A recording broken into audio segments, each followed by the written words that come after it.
শেখ আহমদুল্লাহ, আপনাকে স্বাগত আমাদের স্টুডিওতে। আশা করছি আপনি ভালো আছেন। আপনি ইতোমধ্যেই জেনেছেন এবং প্রিয় দর্শক আপনারাও জানেন যে গতকাল সন্ধ্যা 7:30টায় শুধু বাংলাদেশের নয়, উপমহাদেশের অন্যতম হাদিস বিশারদ, আমাদের আধ্যাত্মিক নেতা, আধ্যাত্মিক গুরু, চট্টগ্রাম হাটহাজারী মাদ্রাসার সম্মানিত মহাপরিচালক আহমদ শফি রাহেমাহুল্লাহ তাআলা ইন্তেকাল করেছেন। তো আমরা শেখ আহমদুল্লাহ আপনার কাছে প্রথমেই আসতে চাই এই বিষয়টিতে যে মোহতারাম আল্লামা শাহ আহমদ শফি রাহেমাহুল্লাহ তাআলা সম্পর্কে আপনার ওপিনিয়ন কি, আপনার মতামত কি, আপনি কিভাবে মূল্যায়ন করছেন সে বিষয়টিতে?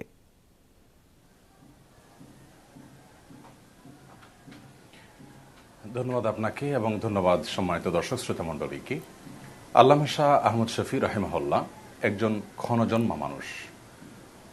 ভারত উপমহাদেশে এই ধরনের স্কলার বা এত বড় মাপের একজন মুরব্বী মুসলমানরা গত কয়েক শতাব্দীতে তার কোনো বিকল্প বা তার সাথে উপমা দেওয়ার মতো কোনো মানুষ খুব বেশি পাননি।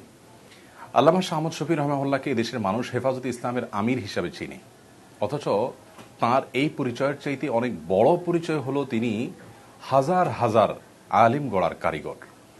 বাংলাদেশের সবচাইতে প্রাচীনতম এবং সবচাইতে বড় দ্বীনি শিক্ষা প্রতিষ্ঠান হাটহাজারী মাদ্রাসার সবচাইতে দীর্ঘতম সময়ের মহাপরিচালক এবং হাটহাজারী মাদ্রাসার আধুনিকায়নের পেছনে রূপকারের ভূমিকায় যিনি ছিলেন বরাবরের মতো।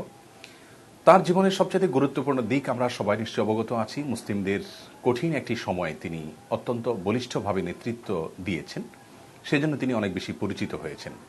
আল্লামা শাহ আহমদ শফি রাহিমাহুল্লাহ হাদিসের খেদমতেও বিরল এক তার বিশেষত্ব রয়েছে এবং বৈশিষ্ট্য রয়েছে, তা হলো তিনি কিন্তু সবচেয়ে দীর্ঘতম সময় ধরে হাদিসের শিক্ষকতা করার সুযোগ পেয়েছেন।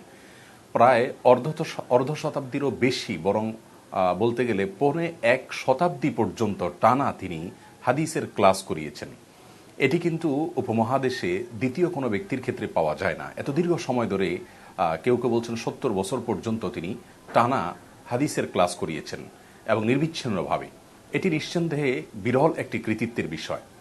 আর হাজার হাজার আলেম, তার ছাত্ররা নেই পৃথিবীর এমন কোনো প্রান্ত খুঁজে পাওয়া যাবে না। সারা পৃথিবীর যেখানে মুসলিমদের অবস্থান আছে সেখানেই আল্লামা শাহ আহমদ শফি রাহিমাহুল্লাহর হাতে গড়া ছাত্রদের কিছু না কিছু ছাত্রকে অবশ্যই পাওয়া যাবে, যাদের মাধ্যমে দেশ, সমাজ, জাতি, মুসলিম মিল্লাত এবং গোটা বিশ্ব মানবতা কম বেশ উপকৃত হচ্ছে।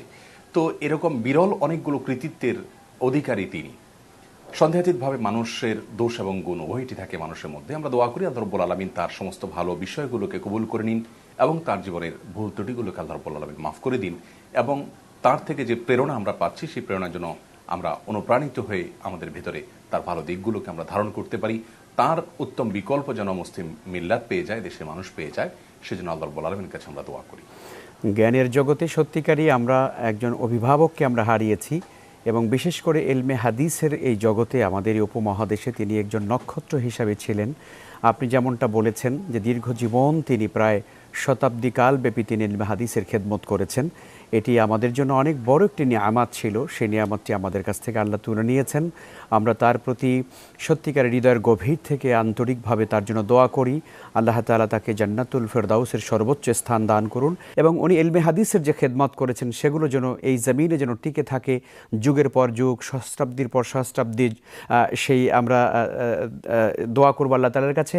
শেখ আহমদুল্লাহ, আপনি চমৎকার আলোচনা করেছেন আজকের আমাদের সঙ্গে যুক্ত হয়ে। আপনাকে অনেক অনেক ধন্যবাদ। জাযাকুমুল্লাহ খায়ের।